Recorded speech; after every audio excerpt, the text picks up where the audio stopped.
Today's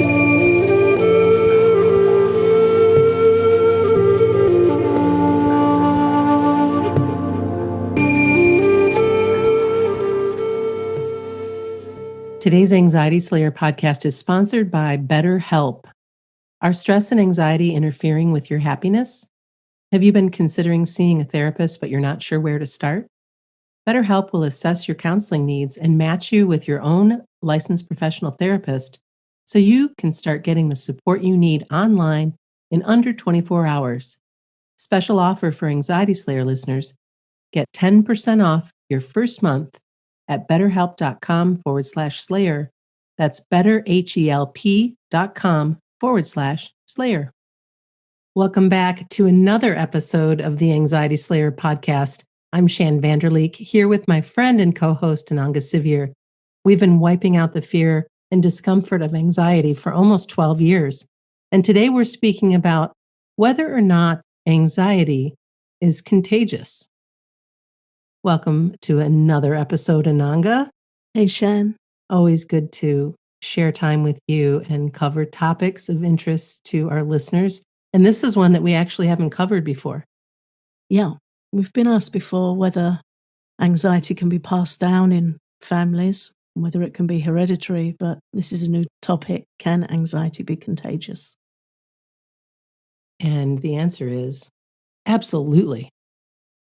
Those of us who live with anxiety tend to be quite sensitive. We're sensitive souls. We're empathetic, and we're very much open to the experience and emotions of others. And when we're in balance, we're excellent listeners, caring friends, and we know how to practice self-care and not take on more than we can handle. But there is a challenge, isn't there? Yeah, the challenge for sensitive people is that we can become easily overwhelmed by our environment or by the moods and emotions of those around us. And the media, those who are empathetic, can soak up atmospheres and moods and the experiences of others like a sponge. And when we feel overwhelmed, our resilience is reduced and outside anxiety starts affecting us. It starts leaching in more and more. So in that sense, anxiety is very contagious. And sometimes when we soak up anxiety from others, it's not that we're helpless, it's that we need to notice and take action to regain our boundaries or our buffer in that case. If you've ever been in a situation where you've walked in the room and the energy, you can just feel how heavy it is. You can feel the discomfort. And you might not even know what it is at first, but you can feel it. And chances are somebody there is stressed out or angry or has something going on that has them anxious. And it almost feels like they've sucked all of the air out of the room. I'm not judging this person, but it's an observation. It happens. I've done it. I've been able to suck the energy out of the entire household and go, oh, wow, that wasn't really very fair to my husband and my daughter because I was sideways about whatever I was sideways about. The reason why I bring that forward is by increasing our self-care and building our resilience, we can still show up in those rooms that feel a little bit heavy, still show up as a good listener and check in with what might be going on, support those we care about, and not be taken out by it and not get completely overwhelmed and anxious ourselves. Does that make sense? Very much so, yeah. It's all about self-care and resilience and how much of a buffer we have. When we're really anxious and we get to that point of overwhelm, I always think it feels like you're a bit of a raw nerve and the buffer's gone, the insulation's gone, the resilience has gone down. So things impact us a lot easier and a lot more quickly. But when we're actively in self-care, we're doing things to look after ourselves, help ourselves feel grounded, help ourselves feel supported, then we've just got that bit of resilience, that bit of buffer between us and what's coming externally. So we're a bit more waterproof. We don't take on so much. And these are simple practices like making sure you're hydrated, making sure that you're being mindful of your nutrition, allowing yourself to step away from drama that doesn't serve you, allowing yourself the spaciousness and the break from screen time and the media and everything that comes at you. And then also to be honest with those that you love. If somebody is in a space where they're feeling really jangly or spun out and you're not available for that, that's okay. You get to voice that, care for yourself, and then come back around and check in on them. You do not always have to be available to take on everybody else's stuff. That was a lesson that I learned far too late in life. And it was one of those things where, oh, yeah, it's really okay if I'm not in a place right now where I can go there and to speak it and to share it. And in a healthy relationship, the other person understands that. Yeah, I remember my spiritual mentor years ago told me everyone has their threshold. I was struggling with something at the time. I was quite young, maybe 19, 20 years old. And I had the opportunity to go and sit with him and ask him some questions. And I said I was struggling, but I also shared that I felt bad about it because I could see that he and others were taking on so much more. And I felt that my capacity was reduced, and I saw that as a flaw in myself. And he very kindly just looked at me and said, everyone has their threshold. And from that, I took it that we need to know also our own threshold and look at what do we need to be functioning peacefully, functioning well, doing what we need to do with our lives. Are we somebody that needs space and peace? I need a lot of alone time. I also need to live harmoniously and companionably with others, and I love company and good conversations. But for me to be functioning well, I need to start my morning with a good couple of hours head start. 3 is even better. I need a good couple of hours with my nose in a book, some meditation, a cup of tea.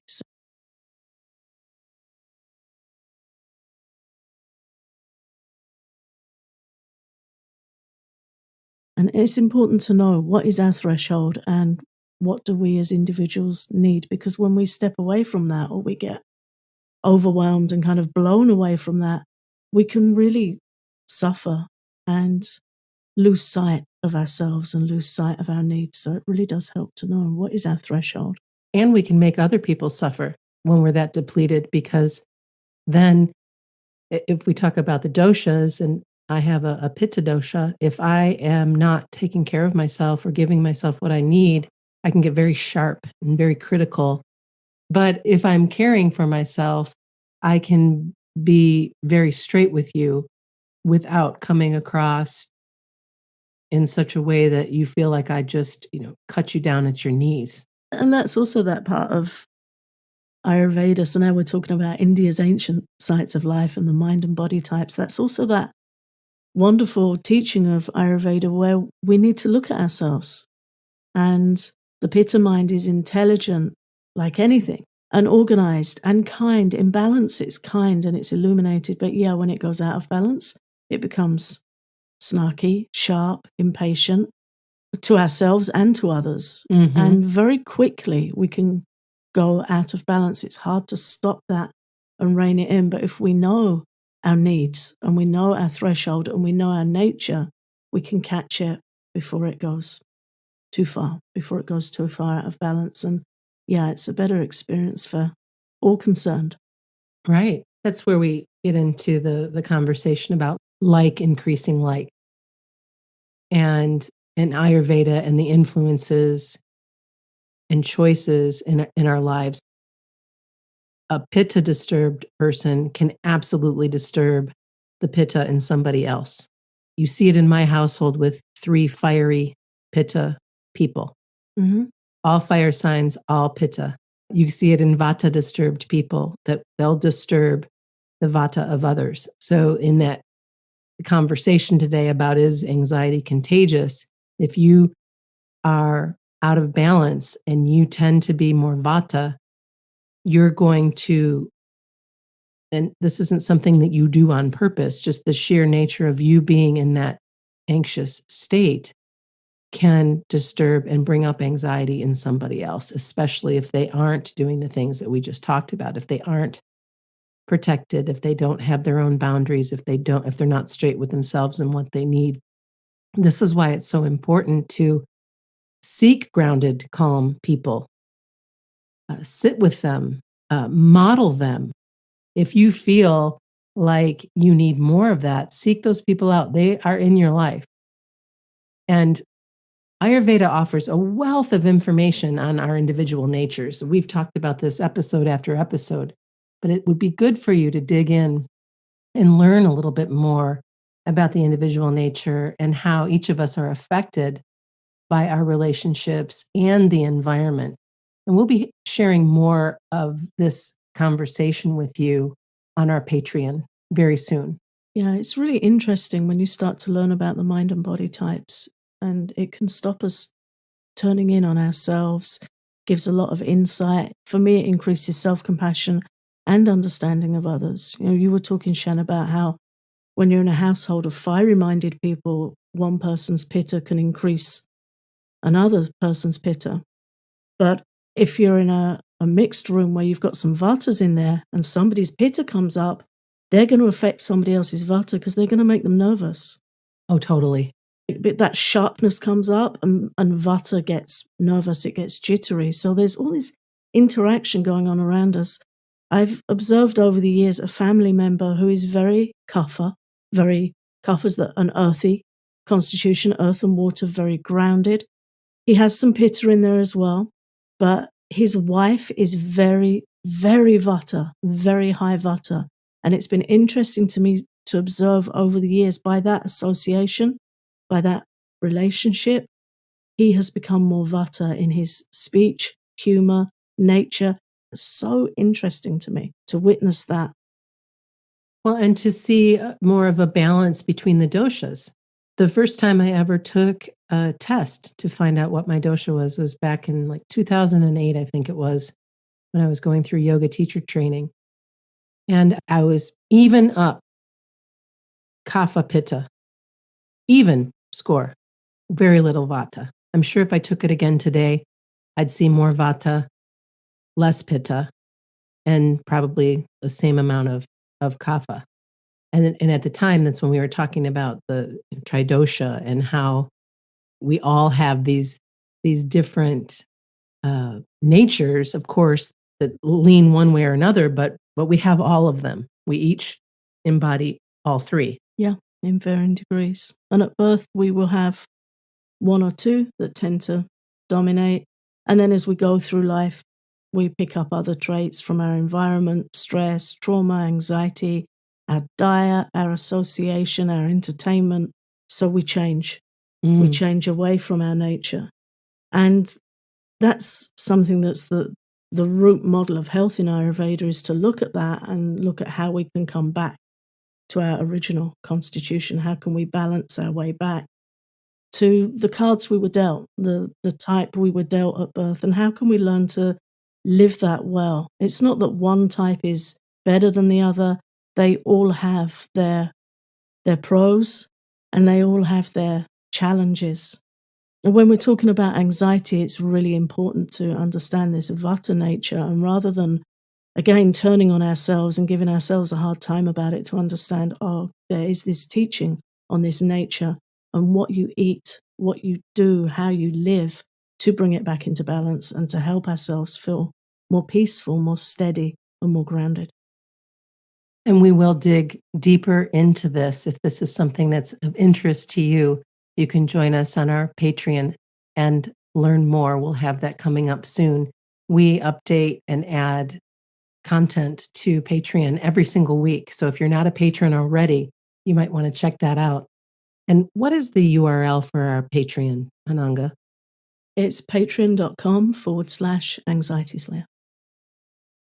After the break, we'll share what can help protect you from the transference of anxiety.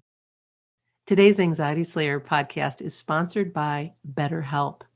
Are stress and anxiety interfering with your happiness and preventing you from living your best life? There have been a few times in my life where I've needed some extra support and wish I'd had an option for online support. BetterHelp will assess your needs and match you with your own licensed professional therapist.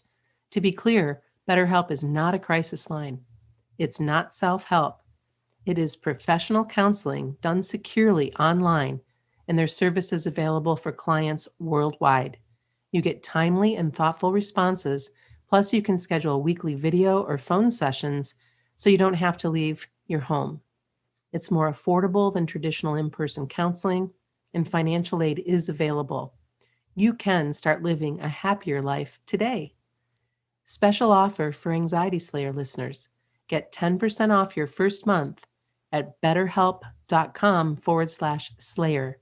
That's betterhelp.com/slayer. Before the break, we touched on the makeup of our individual Ayurvedic constitutions and why it's important to spend time with people who are more calm and relaxed. Now let's discuss how we can shield ourselves from anxiety. Ananga, what helps us protect ourselves from contagious anxiety? And we touched a little bit on it before the break, but what would you recommend? I think the first thing is to take a step back, because what we tend to do with anxiety is absorb it all as us. It's all in there together and we think it's all us. So to take a step back and pause and look at how you're being affected. Ask yourself, where is this coming from? Check in and ask, is this my anxiety or am I being affected by someone else? Think over recent conversations, recent exchanges, connections, things you've read or heard. You know, maybe we went to the grocery store and it was busier than we thought. And maybe we were a bit anxious about the COVID situation at the grocery store. But we might just come home and think, oh, I feel so anxious. It's me. What's wrong with me? Have a look back. What environment have you been in? What conversations have you had? Have you spoken to somebody else that was really anxious and maybe it just rubbed off on you a bit? Maybe it was a bit contagious. Did they say something that triggered you? Have a look, step back. Yeah, because often what we think is ours is not ours at all. One of the wonderful things that I've learned through my work with access consciousness is to ask myself, who does this belong to? So if I'm coming back from something like a long car ride or a trip to the grocery store or pretty much anything that's been happening and when you're out with people during COVID, is to find, is that mine? Does that even belong to me? Or how much was I absorbing while I was out in the world? We pick up more than we know. We are sponges often, and especially if you don't insulate yourself when you go out and about. And what I mean by that is just like visually seeing yourself kind of protected and safe as you move out into the world. That's something that I do. I kind of zip up my energy because I do pick up so much energy from other people. And by asking who does this belong to, and then return to sender, if it's not yours, you can tell pretty easily if it's yours or not once you start to ask yourself that. We've talked about this over the years, whose voice is that? And like you said, when you take a step back, you can zero in on something that was said or how something made you feel or what have you. And it becomes easier and easier to shake off as it's not yours. Yeah, and then we need to make a choice. How do we respond? If you find something that's affected you coming in from the outside, you can rest. You can make sure you've eaten well, make sure you're hydrated. Maybe you need to take some Bach Flowers rescue remedy to feel a bit more peaceful. Or do you need to follow a guided practice, guided meditation for release, or take a walk, do some mindful walking? Do you need to journal about it? Or do some EFT tapping and clearing? We can clear it. Once we know what it is, we can clear it and put it down.